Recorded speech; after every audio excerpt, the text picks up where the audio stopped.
نعم الحمد لله وبه نستعين على أمور الدين والدنيا نحمده سبحانه وتعالى ونشكره ونصلي على رسوله الكريم محمد بن عبد الله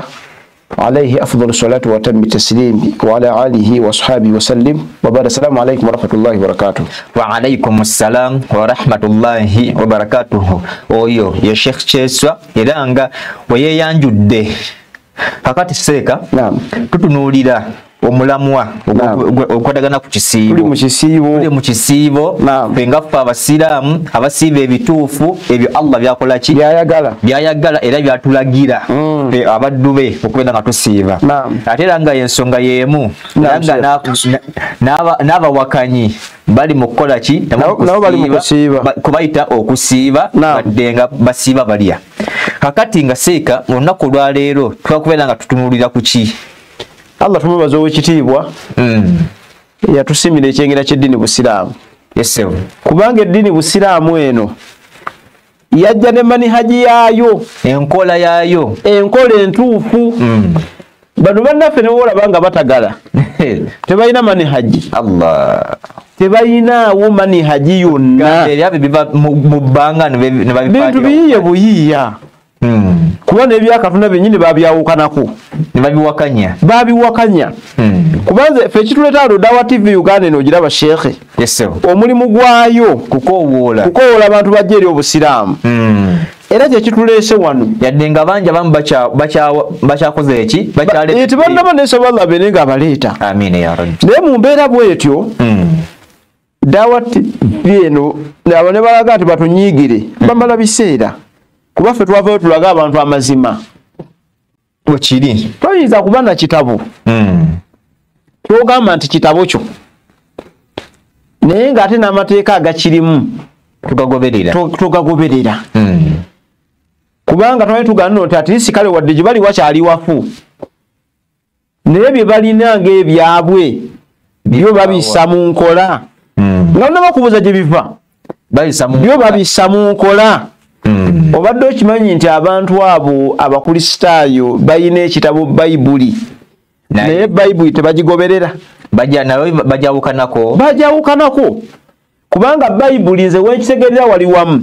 bayibuli tesomesangako nti bakatonda bali basatu katonda omwana nga bamuyita katonda omwoyo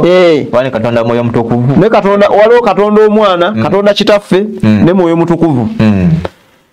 bayibuli egamba sinza katonda omu era bwetugenda bwe tuba tutegereza ono gubaga nti ate katonda Abibulaniya 2:9 yakolebwa bukolebwa kale katonda tebamukola ekyokubiri Yokaana 17:3 oba oyagala omulamu obutaggwaawo kkiriza katonda omu w'amazima nga ne Kristo mutume ate buba ga Kristo mwana kati otuuka ku kyokusiiba bayibuli bagamba birala ate bakola birala so senga kyandibadde nti bye bagaye bakolera bandibadde watuufu era nawo si watuufu kubeera bayibuli yakka yava waani ani yagissa yakka kwani naye ate n'ebirimu tebabikola ki bayibuli egamba mu Matayo 5:6 nti balina omukisa abalumu enjala n'ennyonta nga basiibe bali kusiba ku lunaku luli bano basiiba bye baagala basiiba byakalema tolabanga bava ku maini kalema yaani omubuuza naye takubuulira oba yali ani naye tamukola ki ati n'olwekyo ntandise n'omukaddema gwange ntwebaza Allah yatuwa eddiini y'obusiraamu erina manihaji erina enkola entuufu bannaffe ne olaba wammanta we bali wafu kubanga eddiini gye balimu terinako yagibatuma kugibeeramu ddala kati bwe kibeera nga eddiini gye balimu nfu bwe gubeera bwe gutyo amateeka ganaabeera matuufu tekisoboka aye ne gabateekamu nti matuufu nago tebagatuukiriza ng'ekyokusiiba okulumwa enjala bajja ne batujeregererawo era abasiraamu abo tebasiiba na kusiiba kubanga basiiba balya tebasoma kitabo kyabwe ekitabo kyennyini kibalaga mu bikolwa ndowooza 27:33 bikolwa by'abatume 27:33 waliwo okulya ddaaku ewaabwe kituufu ddala omuntu anaasiiba fanta n'anywa mirinda aba asiibye n'asiiba ndizi n'alya bogoya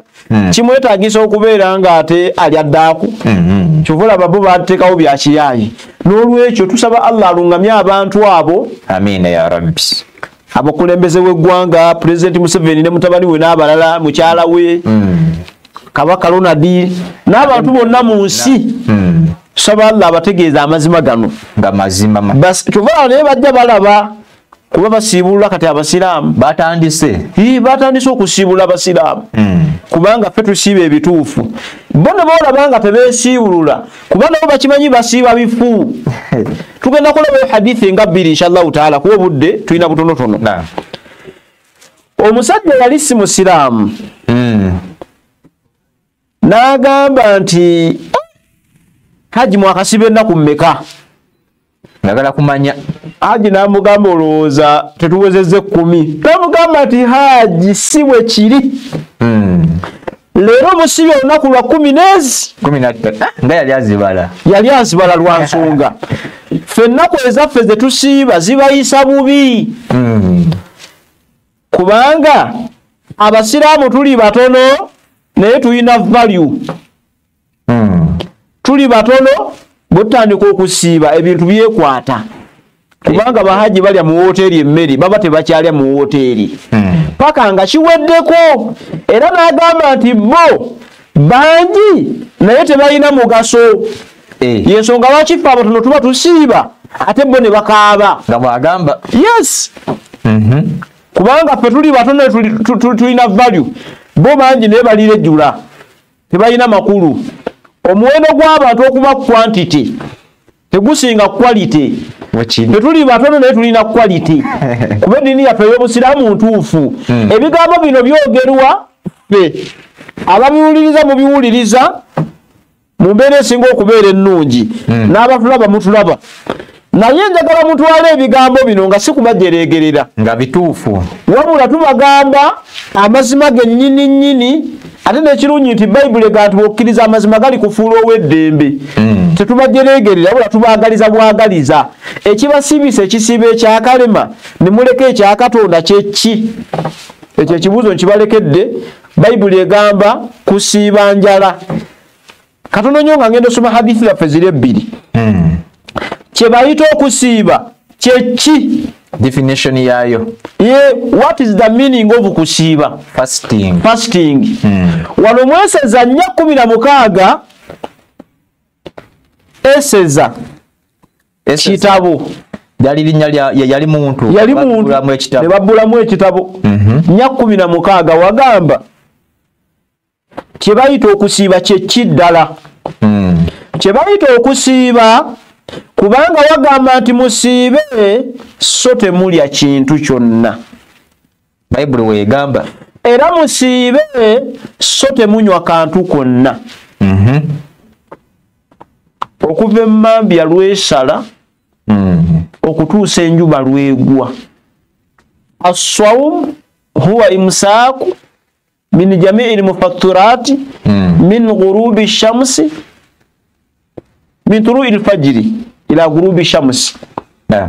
ne wano wagambye nti musiibe so temulya so temunywa katunoonyeyo akalala omuntu asiiba atandika ddi okusiiba era asiibulukuka ddi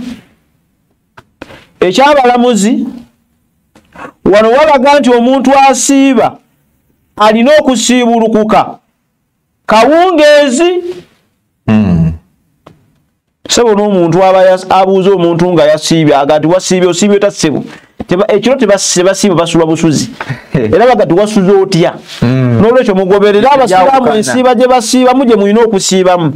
ebbanga lye munaamala nga mukwenyakwenya katonda wammwe we mulimba nti musiiba naye nga musiiba mulya musiiba munywa temugenda funa mpeera wadde n'emu kubanga mu Luka 5:26 wagamba zibasanze abakkuse mu kisiibo nga bo batumya fanta mirinda ne batulimba nga bwe basiiba naye nga basiiba balya banywa bagenda kulumwa enjala eri supa ey'amaanyi ku lunaku olw'enkomerero n'olwekyo anoonya okusiiba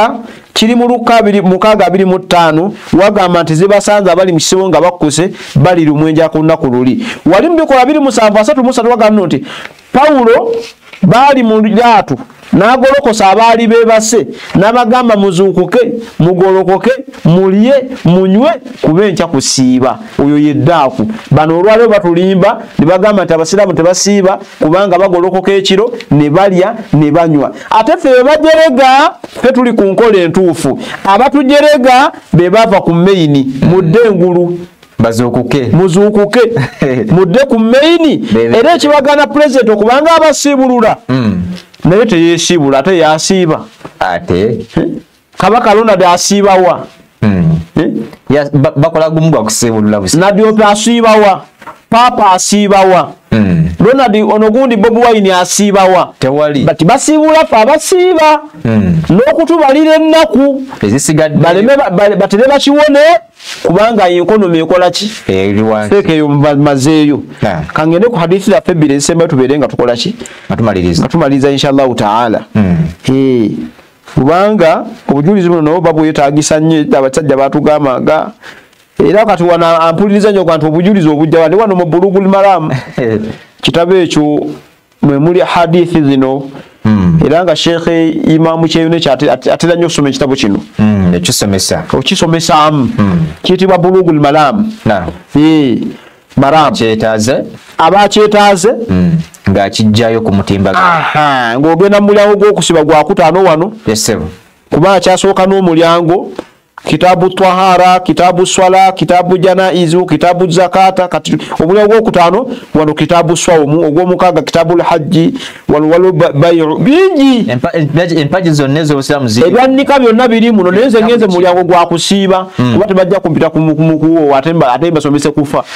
kituufu mba ndi ku nnomo n'olwekyo mukkirize tunonyeyo hadithi nga bbiri zokka ezinaaba zitwanguyidde insha allahu taala kafulabe hadithi esooka wano tubeere nga tutambula bulungi insha Allah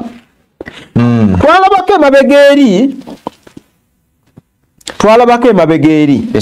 ku nsonga y'omuntu aba asibulukuse nga oba oli awo yeerabidde mu butanwa obusiraamu bumulamula butya kusibulukuko nga tamanyi ayinza okuba nga alabanga enjuba egudde ng'ate kumbe esiikiriziddwa aba yakateekayo ebyenvu oba olwendo lw'amazzi manye ebiseera ebisinga baga nti fe abenjiri tetwasoma kantu naye nga sheekhe watu wonna tutambula nawo mu kusiiba tugendayo mu ahadithi tugenda mu ayat tugenda mu twakuba tubakonkona nnyo ndowooza lumusajja agaa nti konkona endiga eyo naye lwakubeera nawo beeyita ndiga kuba kakati omuntu bwamala okweyita endiga ate musumba ate n'aba n'endiga kaseeka konkona totera bawulira n'olwekyo ffe tujja kgenda eyo naye nga yonna tukola ki tugendayo wano nabbi Muhammad sallallahu alaihi wasallam hadithi ine eva ku Abi Hurairata radiyallahu anhu omusajja oyo amanyikiddwa amannya g'amatuufu Abdurrahmani bun Swahari ad-Dawsi yatunyumiza ebigambo bino ebikulu ennyo nga naye abijja ku Rasulullah sallallahu alaihi wasallam aga nti man nasiya omuntu yenna aba yeerabidde wa huwa swaimun nga yasiibye fa akala n'alya ekyokulya kye kyonna au shariba oba n'anywako okunywa kwe kwonna naye nga yeerabidde muswawumu kiramula kitwa asibuluke kuba aba yalidde n'adiki oba agende mu maaso n'okulya katuzingiremu abantu ba miteeko esatu omuteeko ogusooka tugulabye gwegwo yeerabidde tuleta kati gwakubiri nga naye yeerabidde naye mu ngeri endala tugambye enjuba ebadde ekola ki ebadde esiikiriziddwa n'alaba awo n'alya eitha okubanga si njuba kusiikirirwa wabula neerabira nti yasiibye kategerekese bulungi omuteeko ogwokusatu ye muntu alooza ku nva naye tumugattemu ogamba bamama baffe abo abatufumba abafumba emmere futaali atufumbira ebikaawa tusiiba lwa musango ayagadde okumanya oba omunnyo guno tewaliwo aloza bwewaba waliwo aloza ate yeetantala naye tewali wakola ki tewali aloza tewali waloza yenyini ye kafumba lwakubanze kale experience gyenyina mu kufumba nsobola okufumba nga omunyu sigukebeddeko neteekamu naate ne guba gwegwo ekyo kisoboka naye bw'olaba ng'onaaba banne ebikaawo basiba lwa musango olaba tokkirizibwa kuleka mmere ku kyoto kuba obadde ofumba ate ne bakimeswalaawo emmere ojjenga esiridde sooka omalirize inshallahu taala oba sooka obijjeko ogenda osaale oluvannyuma okoleki oba bimalirize omala osaale oluvannyuma oleme kuwa abantu mmere kubanga ddiini eno si yakaluubiriza wakiri ekikuuteesa omunnyu mu nva ogukaawa kuba otidde okulozaako kiki bagamba teekawo ku lulimi ndowooza togenda kumira kujjawo ng'otaddemu ate katembawo ne sayansi atategerekeka n'omala okukoma kati n'omira ekyo kiba kirala nabbi agamba nti omuntu eyerabidde n'ali oba n'anywa faliyutimma swaumahu wajjuukiridde wonna tutandise neyasoose alabye enjuba ng'ebadde egize agenda okulaba seeka yakali entende nga 4 n'amazzi agenda okulaba ng'enjuba ekomawo tugamba tagambanga nti nalidde dda kandiire ddala ebbanga lyonomala ng'ogamba nti nno nti nalidde ddala ate awo tugamba nti ate oba okikoze ogenderedde kuba ate ojjuza kati kandiire ddala naaliwa oba tolimbaliwa lunaku luki biba bigenza ate wawanvu kuba olidde okoze eki ogenderedde wabula simanyi masaala ate awo oba nonze manyi masaala ga muntu eyegase ne mukyala w'emisana emyezi emeka 2 alina 2 nga gyamuddiringanwa penalty kati awo era awo ne batuuka n'okugamba simanyi omuntu ataasiibye bw'aba alina ne mukyalo nga naye teyasiibye bonna balwadde bakkirizibwa emisana amaanyi bagajjawa amaanyi bagajjawa agakuba omupiira emisana ng'olidde ekyabaganya okusiba babadde balwadde awo nabo wawanvu kyogamba nti embafu banagifuna nga aye tebasobodde kusiiba tebatawaanira ddala kulya ntendeza balindeko obudde obwekiro inshallah okuwa ramadani ekitiibwa kuba ekyabaganya okusiba bali balwadde era n'omusajja oli gwe baasanga nga era naye agize era naye yali awaga ye yali mulwadde naye era kale batolirako obudde ne bukola ki nabuzibwa n'olwekyo falyutimma swawmahu fa innama at'amahu Allahu wa saqaahu lwaki kubanga Allah yaddidde obudde ne bubanga obuzibye naye nga tebunnaba Allah y'omu yakuliisizza Allah y'omu yakunywesezza hadith eri mu kitabu Sahih Bukhari eri mutafaq alayhi Sahih Bukhari naye ng'eri mutafaq alayhi kitegeeza nti Imam Muslim ne Bukhari bonna bagyegattako bwe twayongera wano ate awalala mu kubeera nga natera okubanga tumaliriza inshallah taala wano ojja kwesanga ate bongeddeko walil hukumi watula 607 wano 607 man aftara fi Ramadan amakulu bayunzeeko balese reference ne bagattako ate hadith endala mu kunnyonnyola okulala baga nti man aftara fi Ramadani nasiyan omuntu singa asiibulukuka nga yeerabidde fala qadha alayhi taliwa abireke kugamba nti nno kuba oli yandibadde agaseeka wadde kale fayini mbadde neerabidde olunaku luno kyatteeka okubanga kirungi okuluggusa naye obanduliwe kubanga okikoze togenderedde Allah yakwerabiza n'okola ki n'olya n'onywa Allah naga nti wala kafaara tewali mutango nti oba oliise misikini awo tewaliwo muki mutango wanagamba nti wahuwa sahihun hasani warawahu hakim kadagerekesa bulungi katulete eseme tubeere nga tukola ki katubeere nga tuwunzika abantu seeka bayota babuzebuze ebifaanaganako bwe bityo bingi nnyo kuliraga naye omuntu ono kaakati seeka alidde Allah yamukoze eki Allah yamuliisizza era yamunywesezza era nawano wagamba wani ibn Abbas radiyallahu anhuma qala ruhisa lisheikh alkabir an yuftara wa yut'ama an kulli yawmin miskinan wala qada kadegerekesa bulungi agamba hadith eva ku ibn Abbas radiyallahu anhuma ya reporting reported from Nabi Muhammad sallallahu alayhi wasallam agamba Nabi Muhammad agamba awereddwa olukusa rukhisa kitegeeza okuweerwa olukusa okkiriziddwa ani li shaykhin eri omuntu nga mukadde omukulu mu myaka omukulu mu myaka manyi kigambo kino seka bakyagala n'ekirengere gye kijja kigira kyagala ofaanagana waliwo sheikh ne wabeerawo shaykhun kati sheikh ye muntu sheikh oba shuyukhun naye shaykhun ye muntu omukadde omukulu mu myaka kabir kati abali bagambani bali bategeeza omuntu sebo siseeka naye bali bategeeza omuntu ate era abantu bangi baseeka simanyi seeka matti naye oyo tabaseeka oli abasheekha kati manyi seeka bano abatala batera okufuna abafumba abawasa abafuna haji nga amutyamu kati seeka wamma seeka naye kati manyi nafuna wuzo kuba amutya kati nomuyita erinnya ate akana muyita seeka kyesoma kwa seeka naye kati sheekhu kyawukana aba alimu kati shaykhu ye muntu omuki shaykhun kabir era bagataka shaykhun kabir ye muntu omukulu mu myaka ndio kuba ali mu 6-7 naye nga tekyasobola kukola ki kusiiba oyo aweereddwa olukusa okubeera nga yuftara asibulukuka mu ramadani wa yuti'ama an kulli yawmin miskinan abeere nga aliisa buli lunaku alondeyo omuntu ateesobola amusibululenga bw'abanga talina busobozi ku nsonga eyo abireke yalire emmere ye Allah nagati Nabi sallallahu alayhi wasallam wala qadhaa tewali kuliwa nti obaza amuyitako nti aliwe mpola olaba n'omuntu ng'abadde mukyala ayonsa mukyala ng'abadde ayonsa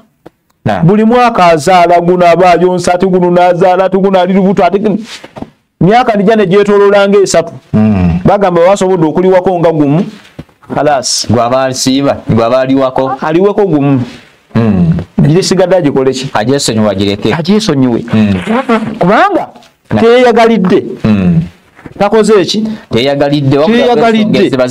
buli mwaka ayonsa ate kuno ali lubuto omusiraamu tebajja kukalubirira bantu okujjako ng'oli mu katemba ng'ozannya katembawo awo katembawo kagamba seeka nga omuntu nga eddiini agifudde bufe eva self study akola mu byayagala n'akola bino bwewaawo mukkirize tukomaawo inshallah olwobudde neera ndowooza abantu balinako kye baganyuddwa twasoose ne tukonkona twakonkonedde nno ddala abantu abajja katemba mu ddiini wadde eddiini gye bali munfu bajja eri eyo obusiraamu naye ebbanga ne baana banga tebannaba kujja eno naye bali bate kutulimba bayibuli bagamba birala nabo bakola biki nabo bakola birala kakasa nti message etuuse bulungi falyuballighu shahidu minkum al-ghaibat kirungi atuuse oyo awulidde oyo atuuse kwatabaddeewo tukonkonyeyoko naye si nnyo naye si mu bubi basiibe ensiiba balye eddaaku basiibe ensiiba entuufu okuva ku makya mambya lwesala paka akawungeezi ng'enjuba ekoze ki ensiiba y'abasiraamu naye era nkakasa bwe banaasiiba ensiiba eyo gye binaakomekkereza nga bayingidde obuki wa barakallahu fiikum jazakumullahu khair subhanakallahumma bihamdik wa nashhadu an la ilaha illa anta astaghfiruka mulungi ennyo olw'omusomo omulungi ennyo gwatusemesezza kati gwaliyo wenna onna kintu eki kimu kyokka ebyosomeseddwa bitadde mu nkola ekibuzo ekyokubiri ebyoba oyize obiwaddeko banno nabo basobola okubeera nga baganyulwamu weddiini bwetyo bwetambula osobola okubeera nga okola obanga obeera ku kintu ekituufu ekyo Allah kyayagala kyasiima era kyabagenda okubeera nga akubeerako empeera yakyo mu bujjuvu sijja kubeera nga nsukako awo zigadde nze Omar Lugugumiza assalamu alaikum wa rahmatullahi wa barakatuh.